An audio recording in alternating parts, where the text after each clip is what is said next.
Hello, നമസ്കാരം. ജിൻസാണ്. ഇന്ന് ശ്രീ എന്ന പദ്ധതിയെക്കുറിച്ച് ഒരു എഡ്യൂക്കേറ്റർ എന്നുള്ള രീതിയിൽ എൻ്റെ കാഴ്ചപ്പാടാണ് ഷെയർ ചെയ്യുന്നത്. ആദ്യമേ പറയട്ടെ, പേരൻസിനും ടീച്ചേഴ്സിനും പൊതുസമൂഹത്തിനും അത്യാവശ്യം മനസ്സിലാക്കിയിരിക്കേണ്ട കാര്യങ്ങളാണ് പറയുന്നത്. പക്ഷേ ഈ പദ്ധതി എന്താണ് എന്നുള്ളതല്ല, ഈ പദ്ധതി ഇംപ്ലിമെന്റ് ചെയ്യുന്ന സ്കൂളുകളിൽ പഠിക്കുന്ന കുട്ടികൾക്ക് എന്താണ് കിട്ടുന്നത്, അല്ലെങ്കിൽ അവരെ ഈ പദ്ധതി എങ്ങനെയാണ് ബാധിക്കുന്നത്, പേരൻസിനെ എങ്ങനെയാണ് ബാധിക്കുന്നത്, ടീച്ചേഴ്സ് എന്താണ് അറിഞ്ഞിരിക്കേണ്ടത്, ഇത്തരം കാര്യങ്ങളാണ് ബേസിക്കലി പറയാനായിട്ട് ശ്രമിക്കുന്നത്. ഇത് ഞാൻ വെറുതെ ഇങ്ങനെ പറഞ്ഞു പോയാൽ ഒരു പക്ഷേ മനസ്സിലാക്കാനായിട്ട് ചെറിയ ബുദ്ധിമുട്ടുണ്ടാവും. ഇതൊരു അക്കാഡമിക് ടോപ്പിക്കാണ്. അതുകൊണ്ട് തന്നെ ഞാൻ ഒരു പവർ പോയിന്റ് പ്രസന്റേഷൻ ചെയ്തിട്ടുണ്ട്. അതിൻ്റെ സഹായത്തോടെയാണ് എക്സ്പ്ലെയിൻ ചെയ്യാനായിട്ട് ശ്രമിക്കുന്നത്. അപ്പോൾ ഒരു അക്കഡമിക് ആസ്പെക്റ്റിൽ ശ്രീ എന്നുള്ള പദ്ധതിയെ മനസ്സിലാക്കാൻ ആഗ്രഹിക്കുന്നവർ ഈ വീഡിയോ കാണുക. ടീച്ചേഴ്സിനും സ്കൂൾ ഈ ശ്രീ പദ്ധതി നടപ്പിലാക്കാൻ സാധ്യതയുള്ള നമ്മുടെ സ്കൂളുകളിലെ പേരൻസിനും ഈ വീഡിയോ ഷെയർ ചെയ്യുക. അവർക്ക് ഇതിനെക്കുറിച്ച് ഒരു അവബോധം ലഭിക്കും. ആദ്യമേ പറയട്ടെ, എൻ്റെ രാഷ്ട്രീയ കാഴ്ചപ്പാടുകൾ പറയാനല്ല ഈ വീഡിയോ ഉപയോഗിക്കുന്നത്.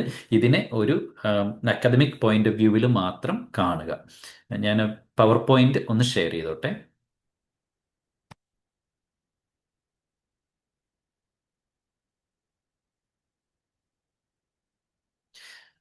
ഓൾറൈറ്റ്, നിങ്ങൾക്ക് ഈ PPT കാണാൻ സാധിക്കും എന്ന് വിചാരിക്കുന്നു. ഈ പദ്ധതിയുടെ പേര് ശ്രീ എന്നുള്ളതിന്റെ പേര് നമുക്കറിയാം, പ്രധാൻ മന്ത്രി സ്കൂൾസ് ഫോർ റൈസിംഗ് ഇന്ത്യ. അങ്ങനെ തന്നെ ആവട്ടെ എന്ന് വിചാരിക്കുന്നു, ശരിക്കും വിശ്വസിക്കുന്നു. ഇതിന്റെ ടാഗ് ലൈൻ ആയിട്ട് കൊടുത്തിട്ടുള്ളത് transforming government schools into model institutions എന്നാണ്. ആം, ഇന്ത്യയിലുള്ള ഏതാണ്ട് 33ഓളം സ്റ്റേറ്റ്സും യൂണിയൻ ടെറിട്ടറീസും കൂടിയിട്ട് ഇതുവരെയായിട്ട് ഇതിനകത്ത് അംഗങ്ങളായിട്ടുണ്ട്. എന്നാൽ ഈ പദ്ധതി ഇന്ത്യയിലുള്ള എല്ലാ സംസ്ഥാനങ്ങളിലും ഓൾറെഡി നടക്കുന്നുണ്ട് കേട്ടോ. ഇപ്പം നമ്മൾ കേന്ദ്രീയ വിദ്യാലയങ്ങളുള്ള അല്ലെ പിന്നെ ഏഹ്, എനിക്ക് തോന്നുന്നു തമിഴ്നാട്ടിലും കേന്ദ്രീയ വിദ്യാലയങ്ങളിൽ ഈ പദ്ധതി ഓൾറെഡി നടക്കുന്നുണ്ട്. പിന്നെ സ്റ്റേറ്റ് ഗവൺമെന്റിന്റെ സ്കൂളുകളിലാണ് നടക്കാത്തത്. ആം, ആഹ്, അത് പിന്നെ NEP അംഗീകരിക്കാത്തത് കൊണ്ട് അവിടെ സ്റ്റേറ്റ് ഗവൺമെന്റിന്റെ സ്കൂളുകളിൽ നടക്കുന്നില്ല എന്നേ ഉള്ളൂ. നമ്മുടെ ഗവൺമെന്റ് ഇപ്പൊ NEP അംഗീകരിച്ചു. അതുകൊണ്ട് തന്നെ ഈ പദ്ധതി നമ്മുടെ സ്കൂളുകളിലേക്ക് വരുന്നു. അപ്പോൾ അത്യാവശ്യം അറിഞ്ഞിരിക്കേണ്ട കാര്യങ്ങൾ. ഈ ഇതിന്റെ വെബ്സൈറ്റിൽ, നമ്മൾ ശ്രീയുടെ വെബ്സൈറ്റിൽ പോകുമ്പോൾ അവിടെ അതിന്റെ എല്ലാ ഡോക്യുമെന്റ്സും കൊടുത്തിട്ടുണ്ട്, വളരെ ഡീറ്റെയിൽ ആയിട്ട് തന്നെ. അതിന്റെ ഫ്രെയിം വർക്കിൽ നമ്മുടെ പ്രധാനമന്ത്രിയുടെ ഒരു മെസ്സേജ് കൊടുത്തിട്ടുണ്ട്. ആ മെസ്സേജിനകത്ത് മാർഗരറ്റ് മീഡിന്റെ ആന്ത്രപ്പോളജിസ്റ്റ് ആയിരുന്ന മാർഗരറ്റ് മീഡിന്റെ ഒരു കോട്ട് അതെനിക്ക് വളരെ ഇഷ്ടപ്പെട്ടു. അതുകൊണ്ട് ഞാൻ ജസ്റ്റ് നിങ്ങളുമായിട്ടൊന്ന് ഷെയർ ചെയ്യുന്നേ ഉള്ളൂ. Never doubt that a small group of thoughtful, committed citizens can change the world. Indeed, it's the only thing that ever has. ഈ വീഡിയോ കാണുന്ന നിങ്ങൾ ആരെങ്കിലും ഒരു ടീച്ചർ ആണെങ്കിൽ എനിക്ക് തോന്നുന്നത് പ്രധാനമന്ത്രി ഉദ്ദേശിച്ച ആ സ്മോൾ ഗ്രൂപ്പ് ഓഫ് കമ്മിറ്റഡ് സിറ്റിസൺസിൽ നമ്മൾ ടീച്ചേഴ്സ് ഒരു ഇൻ്റഗ്രൽ പാർട്ടാണ്. അപ്പം വളരെ പ്രൊആക്റ്റീവ് ആയിട്ടുള്ള പദ്ധതികളെ ഇംപ്ലിമെന്റ് ചെയ്ത് ഇംപ്ലിമെന്റ് ചെയ്യുന്നതിൽ നമുക്ക് വലിയ റോള് വഹിക്കാനുണ്ട് എന്നുള്ളത് ഓർക്കുക. What is Shri? വീണ്ടും പറയുകയാണ്, ഇതിനകത്ത് എത്ര പൈസ ചെലവഴിച്ചു, അല്ലെങ്കിൽ ഇതിന്റെ അത്തരം കാര്യങ്ങളല്ല ഞാൻ പറയുന്നത്. ഞാനിത് അക്കാദമീഷ്യൻ എന്നുള്ള രീതിയിലാണ് ഇതിനെക്കുറിച്ച് സംസാരിക്കുന്നത്. ഒന്ന്, it is a tool to implement NEP 2020. ഇത് നാഷണൽ എഡ്യൂക്കേഷൻ പോളിസി നടപ്പിലാക്കാനുള്ള ഒരു വാഹനം മാത്രമാണ്. വളരെ കൃത്യമാണ്. അപ്പം നമ്മുടെ പ്രശ്നം ശ്രീയെ കുറിച്ചല്ല.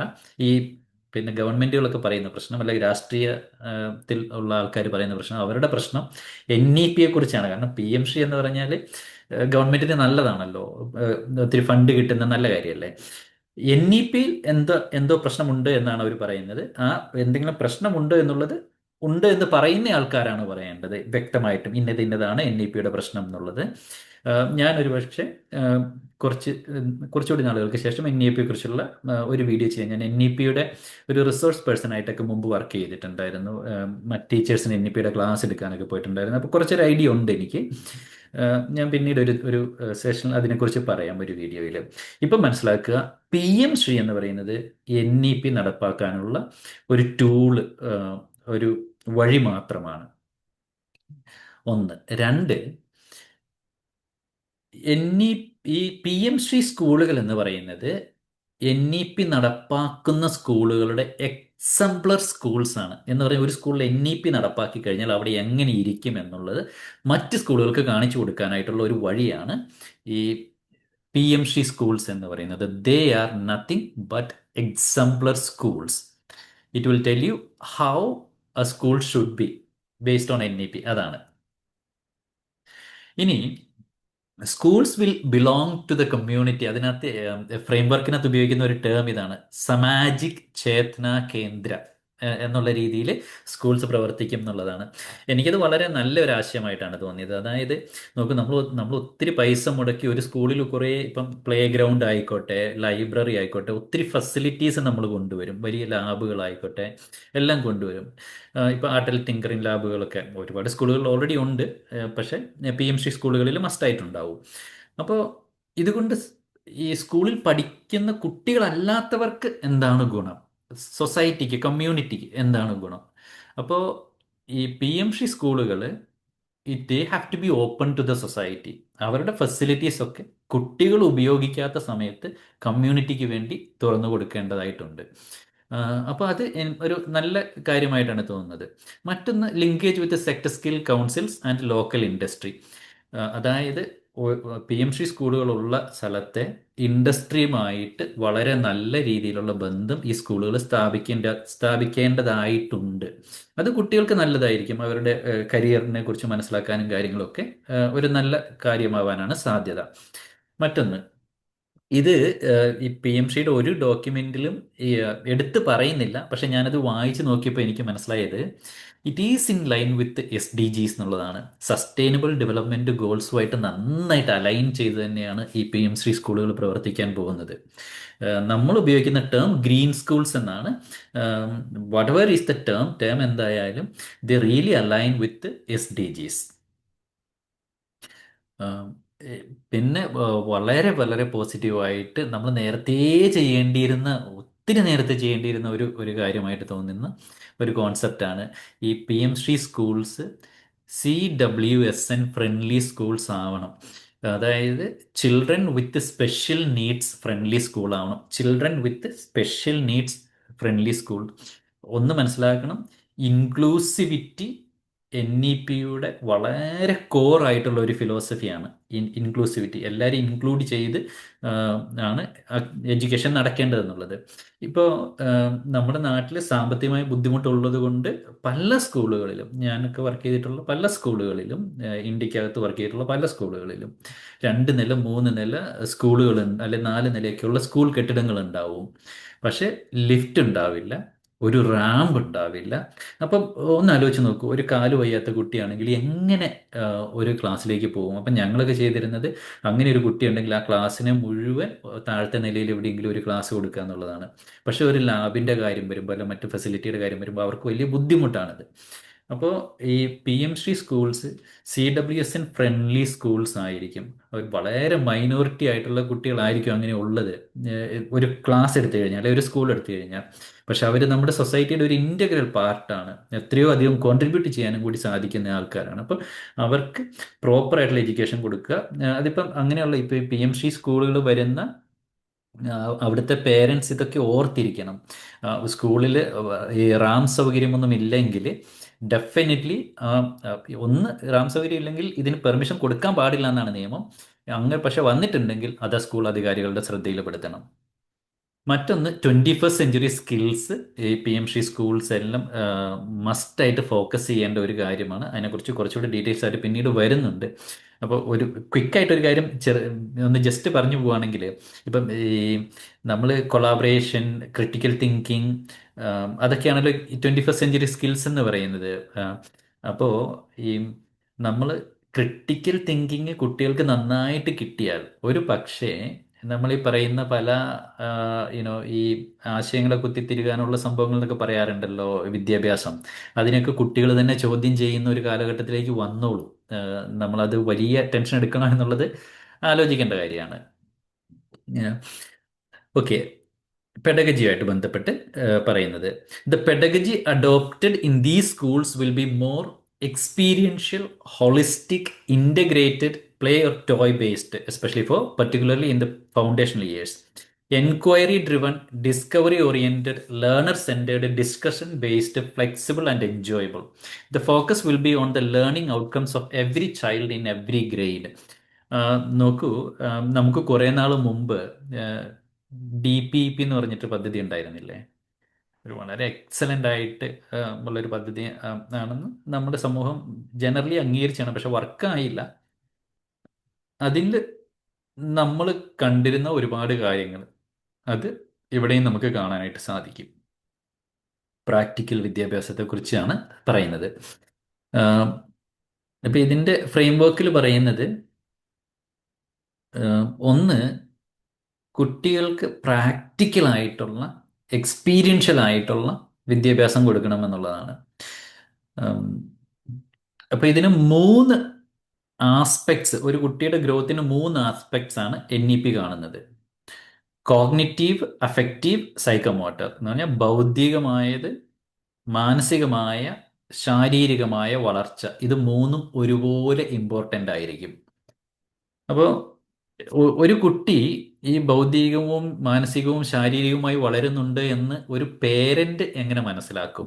അല്ലെ, നമ്മൾ സമൂഹത്തിലുള്ള ഒരാൾ എങ്ങനെ മനസ്സിലാക്കും? അപ്പോൾ അതിനായിട്ട് ഈ സ്കൂള് നമുക്കൊരു റിപ്പോർട്ട് കാർഡ് തരും.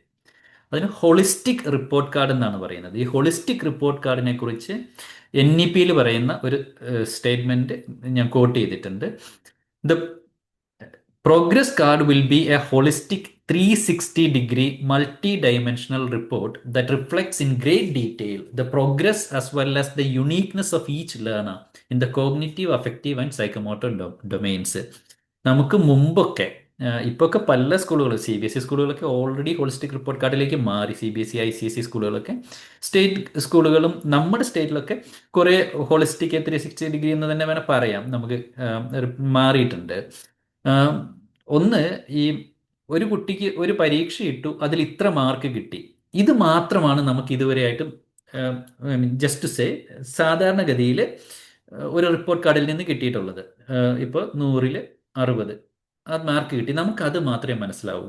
എന്ന് പറഞ്ഞാൽ ഭൗതിക തലത്തിൽ മാത്രമായിരുന്നു റിപ്പോർട്ട് കാർഡുകൾ ഫോക്കസ് ചെയ്തുകൊണ്ടിരുന്നത്, പേരൻസിന് മനസ്സിലായിക്കൊണ്ടിരുന്നത്. പക്ഷേ ഒരു ഹോളിസ്റ്റിക് റിപ്പോർട്ട് കാർഡിൽ നിന്നും നമുക്ക് ഈ കുട്ടിയെക്കുറിച്ച് ഒരു ഓൾറൗണ്ട് അണ്ടർസ്റ്റാൻഡിങ് കിട്ടും. ഈ കുട്ടിയുടെ ഡെവലപ്മെന്റിനെ കുറിച്ച്, ഏത് ഏരിയയിലാണ് നമ്മൾ ഇനി ഫോക്കസ് ചെയ്യേണ്ടത് എന്നുള്ള കാര്യങ്ങൾ. അപ്പോൾ അതൊരു വളരെ നല്ല കാര്യമായിട്ട് നമുക്ക് മനസ്സിലാക്കാം. ഇനി ഈ PMC സ്കൂളുകളിൽ വാട്ട് മോർ ടു എക്സ്പെക്ട്, ഇനി എന്താണ് നമ്മൾ പ്രതീക്ഷിക്കേണ്ടത് ഈ സ്കൂളുകളിൽ നിന്നും? ഒന്ന്, mother tongue based learning in the class room. ഇത് പല സ്കൂളുകൾ വലിയ ചർച്ചയായിട്ട് ഇപ്പോഴും നടന്നുകൊണ്ടിരിക്കുന്നതാണ് നമ്മുടെ രാജ്യത്ത്. ഇപ്പോൾ CBSE ICSE സ്കൂളുകളൊക്കെ, ഒരുപാട് സ്കൂളുകൾ ഇതിനെ എതിർക്കുന്നുണ്ട്, മദർ ടങ് ബേസ്ഡ് വിദ്യാഭ്യാസത്തെ. അതിന് അവർക്ക് അവരുടേതായ റീസൺസ് ഉണ്ട്. ഫോർ എക്സാമ്പിൾ, ഇപ്പോൾ ഒരു സിറ്റിയിലൊക്കെയുള്ള സ്കൂളാണെങ്കിൽ ഇന്ത്യയിലെ പല സംസ്ഥാനത്തിൽ നിന്ന് വരുന്ന കുട്ടികൾ പഠിക്കുന്നുണ്ടാവും. അപ്പോൾ അവരെ എങ്ങനെയാണ് നമ്മൾ മദർ ടങ്ങിൽ പഠിപ്പിക്കുക? അപ്പോൾ NEP അതിന് കൊടുക്കുന്ന ഒരു മറുപടി എന്ന് പറയുന്നത്, നിങ്ങൾ എന്തായാലും മദർ ടങ്ങിൽ തന്നെ പഠിപ്പിക്കൂ, പക്ഷെ കഴിയുന്നിടത്തോളം ആ കുട്ടിയുമായിട്ട് ടീച്ചർ കുറച്ച് ആ കുട്ടിയുടെ ഭാഷ പഠിച്ചിട്ട് ആ കുട്ടിയോട് സംസാരിക്കാൻ ശ്രമിക്കൂ എന്നുള്ള രീതിയിലൊക്കെ ആണ് നമുക്ക് കിട്ടുന്ന, ഇത് വായിക്കുമ്പോൾ കിട്ടുന്ന ഒരു ഇൻഫർമേഷൻ. എനിവേയ്സ്, കേരളത്തെ സംബന്ധിച്ച് അതൊരു പിന്നെ വലിയ പ്രശ്നമല്ല. Mother tongue based learning in the class rooms ഒരു നല്ല തീരുമാനമാണ്. എന്നാൽ ഇതിനെക്കുറിച്ചും കൂടുതൽ ചർച്ചകളും പഠനങ്ങളും ഒക്കെ നടക്കേണ്ടിയിരിക്കുന്നു. എന്തുകൊണ്ടാണെന്ന് ചോദിച്ചു കഴിഞ്ഞാൽ, ഒരു കുട്ടി ഭാഷ പഠിക്കാനായിട്ട് ഏറ്റവും കൺഡ്യൂസീവ് ആയിട്ടുള്ള ടൈം ഏതാണ്?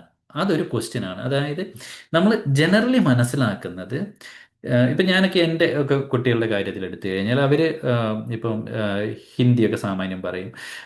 അത് അവർ പഠിച്ചത്, അവർ ഹിന്ദി സംസാരിക്കുന്ന സ്ഥലത്തുണ്ടായിരുന്നു, അതുകൊണ്ട് അവർ പഠിച്ചെടുത്തതാണ്.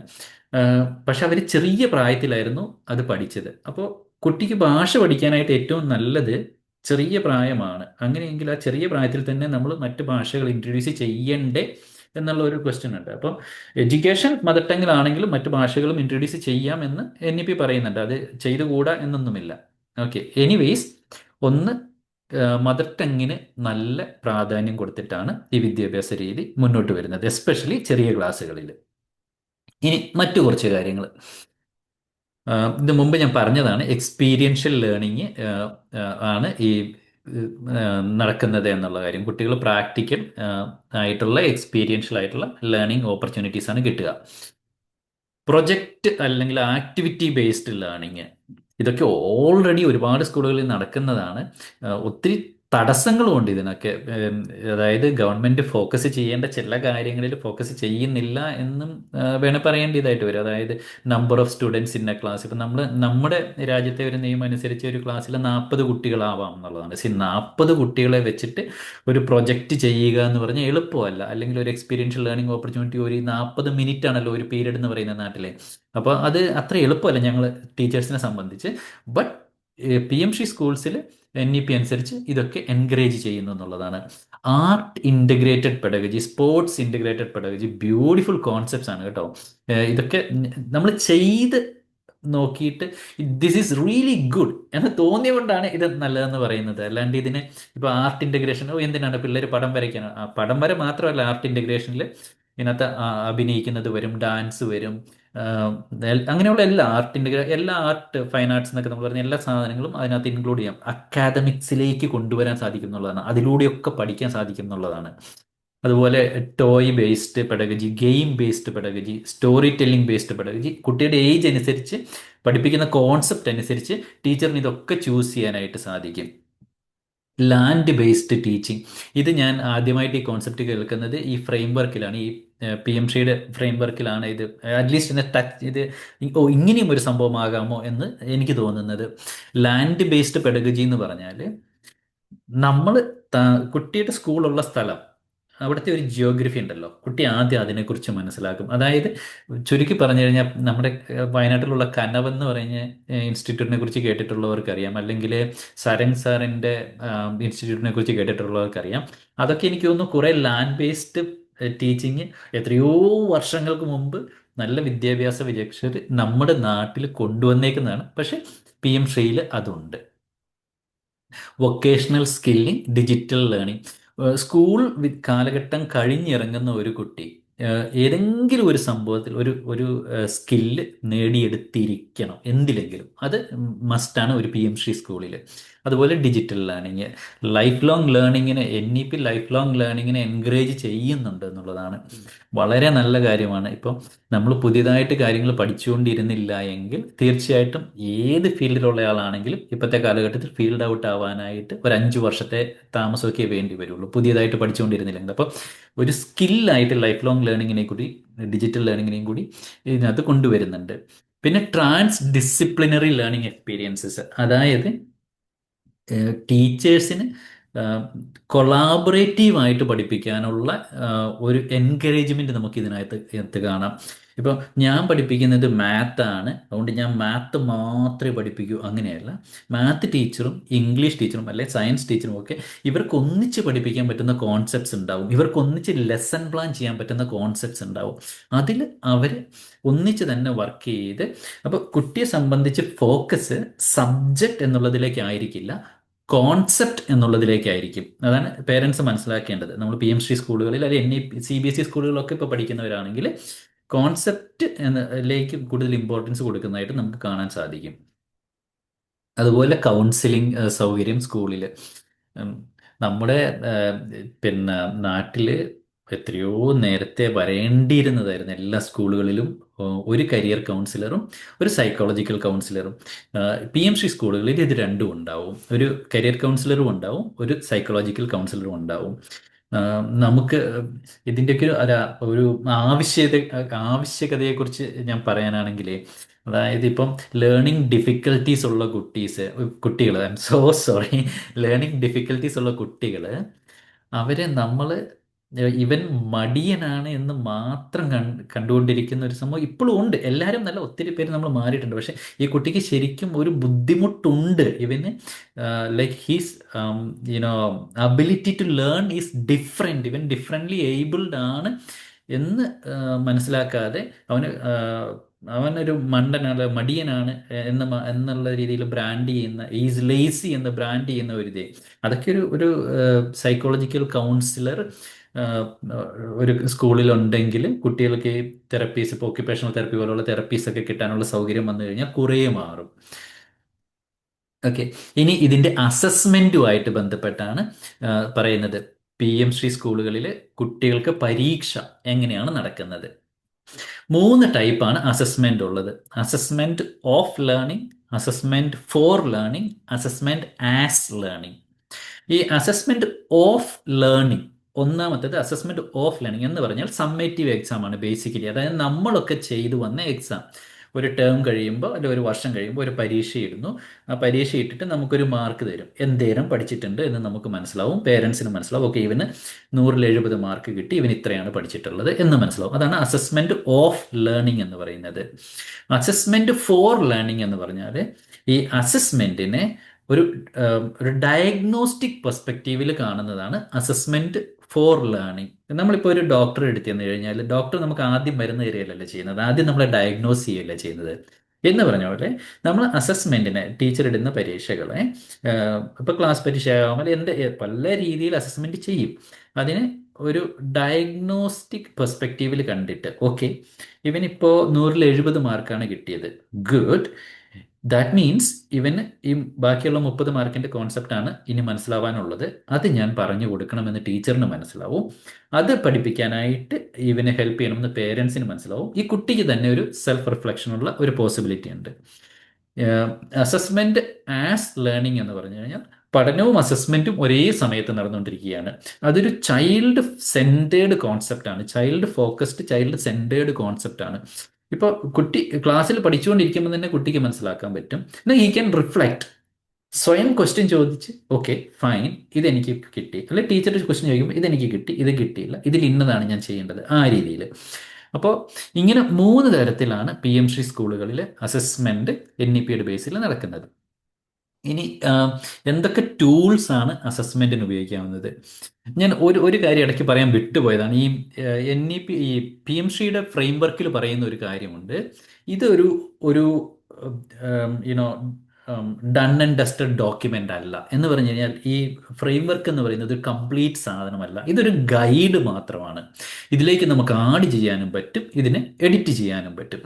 അപ്പോൾ ഈ നമുക്ക് ഓരോ സ്ഥലത്തുള്ള ഓരോ സ്കൂളുകൾക്കും ആ സ്കൂൾ കമ്മ്യൂണിറ്റിക്ക് അനുസരിച്ച്, NEP-യും അങ്ങനെയാണ് കേട്ടോ, നന്നായിട്ട് കസ്റ്റമൈസബിൾ ആണ്. സ്കൂൾ കമ്മ്യൂണിറ്റിയുടെ ആവശ്യമനുസരിച്ചാണ് അവിടെ അസസ്മെന്റ് നടക്കുന്നത്, അസസ്മെന്റ് ടൂൾസ് സെലക്ട് ചെയ്യുന്നതും. ഇവിടെ ഈ ഫ്രെയിംവർക്കിൽ കാണിച്ചിട്ടുള്ള കുറച്ച് ടൂൾസാണ് ഞാൻ അതിനകത്തുനിന്ന് കോപ്പി ചെയ്തെടുത്തതാണ് ഇവിടെ ഇട്ടേക്കുന്നത്. ഞാൻ കാണിച്ചേക്കുന്ന ഈ ഇമേജസ് ഒക്കെ PM ശ്രീ വെബ്സൈറ്റിൽ ഫ്രെയിംവർക്കിൽ നിന്ന് എടുത്തേക്കുന്നതാണ് കേട്ടോ.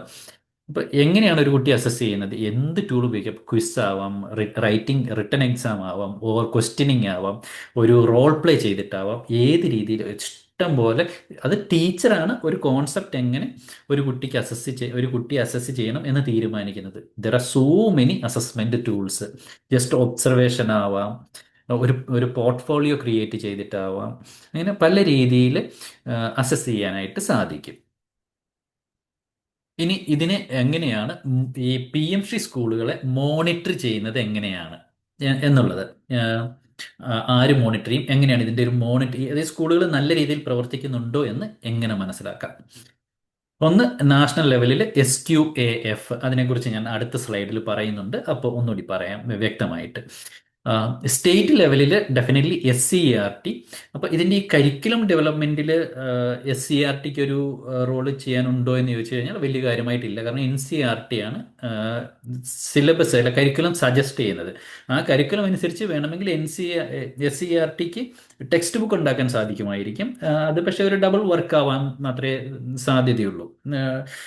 പക്ഷെ നമ്മുടെ കേരള സ്റ്റേറ്റിലുള്ള പുസ്തകങ്ങളൊക്കെ നോക്കിക്കഴിഞ്ഞാൽ NCERT പറയുന്ന കാര്യങ്ങളും അതിൽ കൂടുതലും ഒക്കെ അതിനകത്ത് ഉണ്ട് കേട്ടോ, നല്ല ശതമാനം. അപ്പോൾ സ്റ്റേറ്റ് ലെവൽ മോണിറ്ററിങ് SCRT ഉണ്ട്. പിന്നെ ഡിസ്ട്രിക്ട് ലെവലിൽ ഡിസ്ട്രിക്ട് കളക്ടറുടെ കീഴിൽ മോണിറ്ററിങ് നടക്കും ഓരോ PM-ശ്രീ സ്കൂളിനും, അതിൻ്റെ എങ്ങനെയാണ് അത് പ്രവർത്തിക്കുന്നത് എന്നുള്ളത്.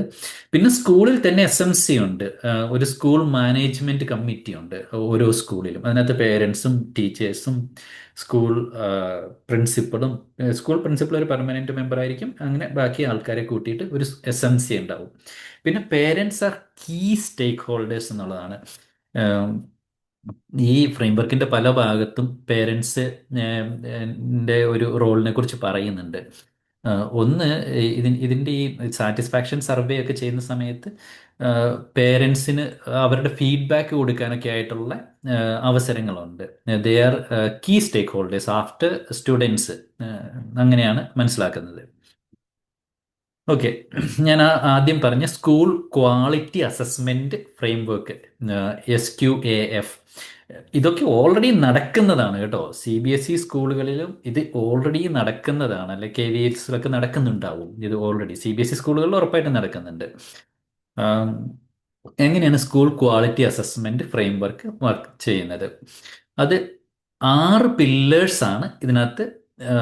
നമുക്ക് NEP അനുസരിച്ച് ഈ PM-ശ്രീയുടെ ഡോക്യുമെന്റിൽ കാണാൻ സാധിക്കുന്നത് 6 പില്ലേഴ്സ്, 6 മേഖലകളിലാണ് ഈ അസസ്മെന്റ് നടക്കുക. എന്ന് പറഞ്ഞാൽ ഇതിന്റെ ക്വാളിറ്റി ഉണ്ടോ ഇല്ലയോ എന്ന് നോക്കുന്നത്. ഒന്ന്, ആക്സസ് ഇൻഫ്രാസ്ട്രക്ചർ, അതിന്റെ ആഡക്വസി, ഫങ്ഷണാലിറ്റി, ഈസ്തെറ്റിക്സ് ആൻഡ് സേഫ്റ്റി. ബേസിക്കലി പറഞ്ഞു കഴിഞ്ഞാൽ ഒരു സ്കൂളിൽ അവിടുത്തെ കുട്ടികൾക്ക് പഠിക്കാൻ ആവശ്യമായ ഇൻഫ്രാസ്ട്രക്ചർ ഉണ്ടോ, കളിക്കാനുള്ള ഗ്രൗണ്ട്, പഠിക്കാനുള്ള ക്ലാസ് റൂമുകൾ, അത് കുട്ടികൾക്ക് കംഫർട്ടബിൾ ആയിട്ട് ഇരിക്കാനുള്ള സീറ്റിംഗ് ഫെസിലിറ്റി, ഇതൊക്കെ എടുത്ത് പറയുന്നുണ്ട്. ലാബുകൾ, അങ്ങനെ, അതായത് ബേസിക്കലി ഒരു സ്കൂളിൽ ഉള്ള എല്ലാ സാധനങ്ങളും, അത് കൂടാതെ പിന്നെ ഇപ്പം അഡൽട്ട് ടിങ്കറിംഗ് ലാബ്, അങ്ങനെയുള്ള അഡീഷണൽ ആയിട്ടുള്ള ഫെസിലിറ്റീസ്, കമ്പ്യൂട്ടർ ലാബുകൾ, അതെല്ലാം ഉണ്ട് എന്ന് ഉറപ്പ് വരുത്തുന്നത് ഈ ആക്സസ് ഇൻഫ്രാസ്ട്രക്ചർ മോണിറ്റർ ചെയ്യുന്നതിലൂടെയാണ്. അത് എല്ലാ വർഷവും മോണിറ്റർ ചെയ്യും. അത് പിന്നെ കേന്ദ്രത്തിൽ നിന്നും, സെൻട്രൽ ഗവൺമെന്റിന്റെ ഭാഗത്ത് നിന്നും അത് ഓൺലൈൻ മോണിറ്ററിംഗ് ആണ് നമ്മൾ അധികവും നടക്കുക. അത് ഫിസിക്കൽ മോണിറ്ററിംഗ് നടക്കുന്നത് സ്റ്റേറ്റിന്റെ ഭാഗത്ത് നിന്നായിരിക്കും. രണ്ട്, human resources and school leadership, ഇതും മോണിറ്റർ ചെയ്യും. അതായത് ഹ്യൂമൻ റിസോഴ്സ്, ടീച്ചേഴ്സ്, അവരുടെ ക്വാളിറ്റി, പഠിപ്പീരിൻ്റെ quality, lesson planning, year planning, school ലീഡർഷിപ്പിൻ്റെ ക്വാളിറ്റി, ഇതെല്ലാം മോണിറ്റർ ചെയ്യും. മൂന്നാമതായിട്ട് മോണിറ്റർ ചെയ്യുന്നത് മാനേജ്മെന്റ് മോണിറ്ററിങ് ആൻഡ് ഗവേണൻസ്. ഇത് SQASF വരുന്നതാണ്, AIF വരുന്നതാണ്. സ്കൂൾ മാനേജ്മെന്റിന്റെ മോണിറ്ററിങ്. ബെനിഫിഷ്യറി സാറ്റിസ്ഫാക്ഷൻ ഞാൻ മുമ്പ് സൂചിപ്പിച്ചതാണ്. അതായത് ഇപ്പം കുട്ടികൾ, അവർ സർവേ പോലെ, കുട്ടികൾ are they happy about their education, കുട്ടികൾ സന്തുഷ്ടരാണോ, പേരൻസ് അവർക്ക് എന്താണ് പറയാനുള്ളത്. അപ്പൊ ഇതിന്റെ ഇതിൽ നിന്നിന്റെ ബെനിഫാക്ടേഴ്സിനെയെല്ലാം അവരുടെ സാറ്റിസ്ഫാക്ഷൻ മോണിറ്റർ ചെയ്യും. പിന്നെ കരിക്കുലം, പെഡഗജി ആൻഡ് അസസ്മെന്റ് മോണിറ്റർ ചെയ്യും. ഒരു സ്കൂളിൽ നടക്കുന്ന കരിക്കുലം, പെഡഗജി, അസസ്മെന്റ്. ഇത് പറയുമ്പോൾ ഒരു കാര്യം പറയേണ്ടത്, ഈ കരിക്കുലം, പെഡഗജി, അസസ്മെന്റ് ഇതെല്ലാം ഓൾറെഡി ലോട്ട് ഓഫ് റിസർച്ച് ചെയ്ത് ക്ലിയർലി സെറ്റ് ആണ് കേട്ടോ, കരിക്കുലവും പെഡഗജിയും ഒക്കെ. But it is evolving. And ലാസ്റ്റത് inclusive practices and gender equity. ഞാൻ ഫസ്റ്റിൽ ഒന്ന് സൂചിപ്പിച്ചിരുന്നു, ഇൻക്ലൂസീവ് സ്കൂളുകളാണ് PM-ശ്രീ സ്കൂളുകളെല്ലാം. അപ്പോൾ ഇൻക്ലൂസീവ് പ്രാക്ടീസസ് സ്കൂളുകളിൽ നടക്കുന്നുണ്ടോ എന്നും മോണിറ്റർ ചെയ്യും. ഇപ്പം ഈ 6 പില്ലേഴ്സും നമുക്ക് മോണിറ്റർ ചെയ്യും, അസസ് ചെയ്യും. ഇതിനെക്കുറിച്ച് എല്ലാം ക്വസ്റ്റ്യൻസ് ഉണ്ട്. അത് പ്രിൻസിപ്പളാണ് എന്ന് ഞാൻ മനസ്സിലാക്കുന്നത്. ഇത് അവസാനം ഇതിൻ്റെ സബ്മിറ്റ് ചെയ്യേണ്ടത് സ്കൂളിൽ നിന്നും. ഓക്കെ, ഇനി ഇതിന്റെ ഈ SQF-ന്റെ ബേസിൽ, ഈ മോണിറ്റർ ചെയ്ത് അസസ് ചെയ്തതിന്റെ ബേസിൽ സ്കൂളുകളെ ഇങ്ങനെ 4ആയിട്ട് റാങ്ക് ചെയ്യും. ഒന്ന്, ഇൻസെപ്റ്റീവ് എന്ന് പറഞ്ഞാൽ നമുക്കിപ്പം 1, 2, 3, 4 എന്ന് നമ്മൾ എടുത്തു കഴിഞ്ഞാൽ 4 ഏറ്റവും ഹയസ്റ്റ് റാങ്ക് ആണെന്ന് നിങ്ങൾ വിചാരിക്കൂ. അങ്ങനെയെങ്കിൽ അത് ഡൈനാമിക് ഇവോൾവിംഗ് എന്ന് വരും. 1 ഇൻസെപ്റ്റീവ്. അപ്പോൾ ഒരു സ്കൂള്, നിങ്ങളുടെ കുട്ടി പഠിക്കുന്ന PM-ശ്രീ സ്കൂള്, അതിന് കിട്ടുന്ന റാങ്ക് ഇൻസെപ്റ്റീവ് എന്നാണെങ്കിൽ അത് ഏറ്റവും ലോ റാങ്കിലാണ് ആ സ്കൂൾ ആ സമയത്തുള്ളത്. അങ്ങനെ മനസ്സിലാക്കുക. പിന്നെ വരുന്നത് ട്രാൻസിയന്റ്, പിന്നെ സ്റ്റേബിൾ, പിന്നെ ഡൈനാമിക് ഇവോൾവിംഗ്. അപ്പോൾ നമ്മൾ ഡൈനാമിക് ഇവോൾവിംഗ് എന്നുള്ള ആ റാങ്കിലേക്കാണ് സ്കൂളുകൾ എത്തേണ്ടത്. ഓക്കെ. അപ്പോൾ ഡൈനാമിക് ഇവോൾവിംഗ് സ്കൂളുകൾ ദേ ആർ സ്റ്റിൽ ഗ്രോയിങ്, അത് മനസ്സിലാക്കണം. അവിടെ എത്തി അവിടെ നിൽക്കുന്നു എന്നുള്ളതല്ല, ദേ ആർ സ്റ്റിൽ ഗ്രോയിങ്. ഈ മറ്റൊരു കാര്യം, ഇപ്പം ഈ NEP ആയിട്ട് ബന്ധപ്പെട്ട് ഇത് എൻ്റെ ഒരു അണ്ടർസ്റ്റാൻഡിങ് ആണ്. സി NEP ഇംപ്ലിമെൻ്റ് ചെയ്യാനായിട്ടുള്ള റിസോഴ്സസ്, PMC സ്കൂളുകളാണെങ്കിലും ഇപ്പം CBSE സ്കൂളുകളാണെങ്കിലും ഏത് സ്കൂളുകളാണെങ്കിലും, never before in history kind of resources are already available. നിങ്ങൾ ഈ PMCയുടെ വെബ്സൈറ്റോ NCERTയുടെ വെബ്സൈറ്റോ ദിശ പോലെയുള്ള വെബ്സൈറ്റുകളോ നോക്കൂ. there are loads of resources, more than enough resources, and still being created lot of resources. അപ്പോൾ നമുക്കിത് ഇംപ്ലിമെന്റ് ചെയ്യാൻ പറ്റുമോ എന്ന് ചോദിച്ചാൽ, റിസോഴ്സസിന്റെ അഭാവത്തിൽ പറ്റാതിരിക്കേണ്ട കാര്യമില്ല. ഇൻഫ്രാസ്ട്രക്ചർ അങ്ങനെ നോക്കുമ്പോൾ ഒരു പക്ഷേ ഇനിയും ആവശ്യമാണ്. പക്ഷേ ഒരു ടീച്ചറിന്റെ പെർസ്പെക്റ്റീവിൽ നോക്കിക്കഴിഞ്ഞാൽ, ഒരു പേരന്റിന്റെ പെർസ്പെക്റ്റീവിൽ നോക്കിക്കഴിഞ്ഞാൽ, ഇത് ഇംപ്ലിമെന്റ് ചെയ്യാനായിട്ടുള്ള അതിൻ്റെ ഒരു സോഫ്റ്റ്വെയർ നോക്കിക്കഴിഞ്ഞാൽ it is very much available. ഇനി ഈ പ്രിൻസിപ്പിൾസിന് എഴുതിയേക്കുന്ന ഒരു ഇത് ഒരു ഡോക്യുമെന്റ്, പ്രിൻസിപ്പിൾസിന് എയിം ചെയ്തുള്ള ഒരു ഡോക്യുമെന്റ് PMCയുടെ വെബ്സൈറ്റിൽ കൊടുത്തിട്ടുണ്ട്. ആ ഡോക്യുമെന്റിൽ പഞ്ച് പ്രാൺ എന്നുള്ള ഒരു സംഭവം പറയുന്നുണ്ട്. പാഞ്ച് പ്രാൺ പാഞ്ച് പ്രാൻ എന്ന് പറയുന്നുണ്ട്. അപ്പോൾ എസെൻഷ്യൽ ആയിട്ട് ഒരു പ്രിൻസിപ്പിൾ എയിം ചെയ്യേണ്ട അച്ചീവ് ചെയ്യേണ്ട കുട്ടികൾ അച്ചീവ് ചെയ്യേണ്ട 5 കാര്യങ്ങൾ. ഒന്ന്, goal of developed India. 2, to remove any trace of colonial mindset. 3, take pride in our roots. 4, unity. 5, sense of duty among citizens. ഈ 5 കാര്യങ്ങൾ ഈ PMC സ്കൂളുകളിലെ കുട്ടികൾ അവർ ഗെയിൻ ചെയ്യേണ്ടതായിട്ടുള്ള 5 കാര്യങ്ങളാണ്. അല്ലെങ്കിൽ അതിലേക്കാണ് അവർ വളർന്നു വരേണ്ടത്. ഗോൾ ഓഫ് ഡെവലപ്ഡ് ഇന്ത്യ, ഒരു വികസിത ഇന്ത്യയിലേക്ക് അവർ കോൺട്രിബ്യൂട്ട് ചെയ്യാൻ തയ്യാറാവണം. നമുക്കറിയാം, removal of colonial mind set അത് അത്ര ഈസി ആയിട്ടുള്ള കാര്യമല്ല. കാരണം അത് നടക്കേണ്ടത് നമ്മുടെ ഉള്ളിലാണ്. അത് ഒരു കൊളോണിയൽ മൈൻഡ് സെറ്റ് എന്ന് പറയുന്നത് നമ്മൾ പ്ലേസ് ചെയ്തേക്കുന്ന അല്ലെങ്കിൽ നമ്മളെക്കാൾ വലിയവരെന്ന് പറഞ്ഞ് പ്ലേസ് ചെയ്തേക്കുന്ന ഒരാളെ മാറ്റിയിട്ട്, അല്ലെ ഒരു സമൂഹത്തെ മാറ്റിയിട്ട് മറ്റൊരു സമൂഹത്തെ അവിടെ പ്ലേസ് ചെയ്യുക അല്ല വേണ്ടത്. നമ്മുടെ പ്ലഡ്ജിൽ പറയുന്ന പോലെ എല്ലാവരും ഈക്വൽ ആയിട്ടുള്ള, all Indians are my brothers and sisters എന്ന് പറഞ്ഞിട്ടല്ലേ നമ്മൾ പ്ലഡ്ജ് തുടങ്ങുന്നത്. അപ്പോൾ ഏത് പൊസിഷനുള്ള ആരും എല്ലാവരും ഈക്വൽ ആണ് എന്നുള്ള രീതിയിലുള്ള ഒരു മൈൻഡ് സെറ്റ് കുട്ടിക്ക് കിട്ടണം. ചുരുക്കി പറഞ്ഞു കഴിഞ്ഞാൽ നല്ല തൻ്റെയുള്ള കുട്ടികളെ വളർത്തിയെടുക്കാനായിട്ട് നമുക്ക് സാധിക്കണം. പിന്നെ നമ്മുടെ take pride in our roots, അതൊക്കെ കുറേ ഇങ്ങനെ നമുക്ക് മിസ്ഇൻറ്റർപ്രറ്റ് ചെയ്യപ്പെടാവുന്ന ഇതായിട്ട് എനിക്ക് തോന്നിയിട്ടുണ്ട്. കാരണം take pride in our root എന്ന് പറയുമ്പോൾ നമ്മുടെ രാജ്യത്തിന് ഒരു റൂട്ട് ഉള്ളതായിട്ട് എനിക്ക് തോന്നുന്നില്ല. ഭാരതം എന്ന് പറയുന്ന രാജ്യത്തിന്, ഇന്ത്യ എന്ന് പറയുന്ന രാജ്യത്തിന് ഒരു റൂട്ടില്ല. അപ്പോൾ ഒരു റൂട്ടിലേക്ക് നമ്മൾ എത്തിക്കുക, അങ്ങനെ NEP അങ്ങനെ പറയുന്നേ ഇല്ല. ഇന്ത്യനെ അക്സെപ്റ്റ് ചെയ്തുകൊണ്ടാണ്, അതിൻ്റെ ഡൈവേഴ്സിറ്റി അക്സെപ്റ്റ് ചെയ്തുകൊണ്ട് തന്നെയാണ് ഒരു യൂണിറ്റി, ഒരുമ വേണം എന്ന് പറയുന്നത്. നിങ്ങൾ ആ 4th പോയിന്റിൻ്റെ ലോഗോ ഇമേജ് നോക്കിയാൽ കാണാം. എല്ലാവരും ഒരു ഇൻക്ലൂസിവിറ്റി തന്നെയാണ് പറയുന്നത്. Sense of duty among citizens, അതാണ് 5th പോയിന്റ്. അപ്പം ഇത് ഈ പിന്നെ 5 പോയിന്റ്സും എങ്ങനെയാണ് അച്ചീവ് ചെയ്യേണ്ടതെന്ന് പിന്നെ പറയുന്നുണ്ട് എന്ന് ഈ ഡോക്യുമെന്റ് കറക്റ്റായിട്ട് ഓരോ മാസവും എന്താണ് ചെയ്യേണ്ടത് എന്നൊക്കെ കറക്റ്റായിട്ട് പറയുന്നുണ്ട്. ഈ ഇതിനകത്ത് പറയുന്നുണ്ട്. അപ്പോൾ ബേസിക്കലി പറഞ്ഞു കഴിഞ്ഞാൽ ഒരു പേരൻറ്റിനെ അല്ലെങ്കിൽ ഒരു ടീച്ചറിനെ സംബന്ധിച്ച് ഈ PMC എന്നുള്ള പദ്ധതിയിൽ നിന്നും നമ്മൾ അറിഞ്ഞിരിക്കേണ്ട കുറച്ച് കാര്യങ്ങളാണ് ഞാൻ പറഞ്ഞത്.